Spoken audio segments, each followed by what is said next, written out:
একটি ঘটনা আপনাদের মাঝখানে বলি। এটা হচ্ছে গিয়া একটি মেয়ে এ তার স্বামীকে বলতেছে যে, "আমি একটি ফোন চালাবো, টাচ ফোন।" তো হঠাৎ করে তার স্বামীর কাছে টাচ ফোন চালানোর আবদার করতেছে, অ্যান্ড্রয়েড সেট, ঠিক আছে? তখন স্বামী আ না করে দেয় যে, "না, তোমার টাচ ফোন চালানোর দরকার নেই। তোমার তো টাচ ফোন চালানোর কোনো প্রয়োজন মনে করি না আমি। তাহলে তুমি টাচ ফোন দিয়ে কি করবা?" তো ওই মেয়ে চালাবেই। তার টাচ ফোন চালানোর মাথায় ভূত উঠেছে, ঠিক আছে? পরে বলে যে, "না, আমার টাচ ফোন ছাড়া ভালো লাগতেছে না। অনেকেই তো চালায়। আমি চালাইলে দোষ কোথায়? সমস্যা কোথায়? ঠিক আছে? আপনি আমাকে টাচ ফোন কিনে দিবেন।" তো স্বামী টাচ ফোন কিনে দেবেই না তাকে। ঠিক আছে? কারণ আ স্বামী তো জানে, দেখে, বুঝে যে একটা টাচ ফোন কিনে দিলে কিন্তু একটা সংসার ধ্বংস হয়ে যায় এবং এই টাচ ফোনে কিন্তু মানুষের জীবন বরবাদ হয়ে যাচ্ছে এবং এই টাচ ফোনের কারণে কিন্তু অবিবাহিত মেয়েদের হাতে যখন বাবা-মা টাচ ফোন তুলে দেয়, ঠিক আছে? তারা তখন খারাপ কাজে লিপ্ত হয়, পরকীয়ায় লিপ্ত হয় এবং বিবাহিত মেয়েদের হাতেও যখন টাচ ফোন দেওয়া হয়, তারা যতই ভালো থাকুক না কেন, তারা কিন্তু আস্তে, আস্তে কিন্তু খারাপ দিকে চলে যায় এবং কি তারা পরকীয়াতেও লিপ্ত হয়ে যায়। আপনারা অনেক দেখতেছেন এগুলি। তখন সেই সুবাদে স্বামী আর তাকে টাচ ফোন কিনে দেয় না। কারণ তার প্রয়োজন বোধ নেই, সেজন্য তাকে দিচ্ছে না। তো কয়েকদিন যাওয়ার পরে ওই মেয়ে তার বাপের বাড়ি তার ভাইকে ফোন দেয়। ফোন দিয়ে বলে যে, "ভাইয়া, আ আমি তো একটি টাচ ফোন চালাবো, অ্যান্ড্রয়েড সেট। তো আমার স্বামী তো আমাকে কিনে দিচ্ছে না।" ঠিক আছে? পরে তার ভাই এ কথা শোনার পরে রেগে মেগে ফায়ার, বলে, "কি বলিস বোন? তোকে দিচ্ছে না টাচ ফোন, অ্যান্ড্রয়েড সেট কিনে, এটা কোনো কথা? তুই আমার আদরের বোন। তোকে আমি কত ভালোবাসি। একটি সামান্য একটি টাচ ফোন চালাবি, সেটাই তোকে দিচ্ছে না। ওই স্বামীকে ছেড়ে তুই চলে আয়, আমি তোকে টাচ ফোন কিনে দেব। তোর কয়টা লাগবে? ঠিক আছে?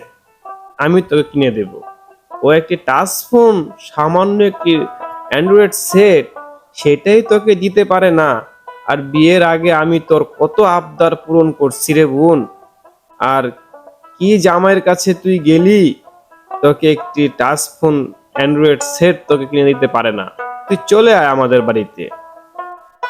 তো দেখুন, একটি মেয়ে যখন বিয়ে হয়, তখন সম্পূর্ণ দায়িত্ব, ভালো মন্দ দায়িত্ব কিন্তু থাকে তার স্বামীর উপর। আপনার বোনটি যখন বিয়ে করে যখন চলে যাবে অন্যের ঘরে, তখন কিন্তু এখানে আপনার দায়িত্ব থাকে না। ঠিক আছে? আপনি ব্যক্তিগতভাবে তাকে কিছু বলতে পারেন না, কোনো উপদেশ, ভালো উপদেশ দিতে পারেন। কিন্তু উল্টাপাল্টা কোনো উপদেশ দিতে পারেন না। ওটা তার একমাত্র তার স্বামীর অধিকার। ঠিক আছে?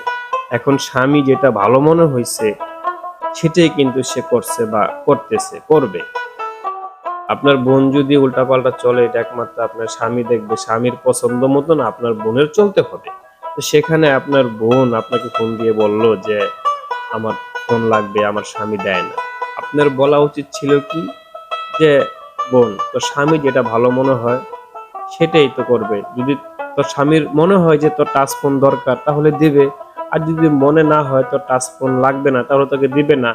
এখানে তো জোরাজুরির কোনো কিছু নাই বোন। তোর স্বামীর মন মতন এবং তোর স্বামীর ইচ্ছা মতনই তুই চল, এর বাহিরে তুই চলিস না।" এবং কথা থাকবে কিন্তু এরকম। একজন মেয়ের ভাই হিসেবে কিন্তু কথাটা এরকম থাকা উচিত।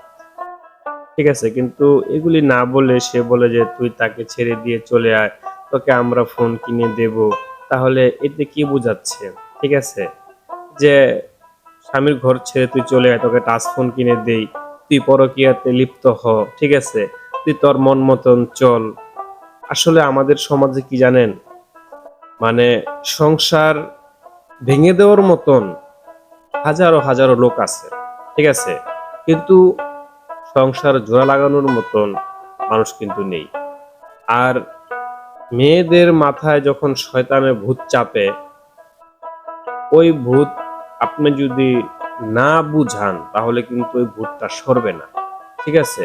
আর এখন কি হয় জানেন, না বুঝাইয়া তাকে আরো উস্কায় দেওয়া হয়, তখন কিন্তু ওই মেয়েটা কিন্তু আর ভালো পথে কিন্তু যায় না, ঠিক আছে? ওই মেয়েটা কিন্তু আরো খারাপ পথে কিন্তু চলে যায়।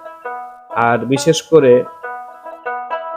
একটা মেয়ে মনে করেন খারাপ পথে যাওয়ার সবচেয়ে বেশি হচ্ছে গিয়ে আপনার বাবা মা, এবং একটা সংসার ভাঙ্গার পিছনে সবচেয়ে বেশি অবদান রাখে তার মেয়ের বাড়ির গার্জিয়ান, হয়তো ভাই বোন, মা, বাবা, যে কোনো হতে পারে, ঠিক আছে? এই যে আমি যে ঘটনাটা আপনাদেরকে বললাম, সেটা যদি মেয়ের ভাই যদি ভালো হতো তাহলে বলতো যে না, তুই এখন স্বামীর ঘরে আসস বোন, এখন তোর স্বামী তোকে যেটা বলবো তোর সেটা মানতে হবে, কারণ এখন তোর স্বামী তোর গার্জিয়ান, তোর স্বামী তোর সব, আমরা কিন্তু তোর এখন কেউ না, ঠিক আছে? আমরা চাইলেও তোকে কোনো কিছু বলতে পারবো না, কোনো কিছু দিতে পারবো না, ঠিক আছে? যেটা যদি তোর স্বামীর ইচ্ছায় হয়, যদি তোর স্বামীর ইচ্ছার বাহিরে গিয়ে আমরা কিছু করতে পারবো না, আর তুই তোর স্বামীর ইচ্ছার বাহিরে তো যেতে পারবিই না। আর সেইখানে এগুলি না বলে একজন গার্জিয়ান হিসাবে, মেয়ের ভাই হিসাবে সে কিন্তু বলতে পারে না যে তুই তার ঘর ছেড়ে চলে আয়, তোকে আমরা ফোন কিনে দেব। আসলে আমাদের সমাজে সংসার ভাঙ্গার মতন মানে জ্ঞান অনেকের আছে, কিন্তু সংসার জোড়া লাগানোর মতন জ্ঞান কারো নেই, ঠিক আছে?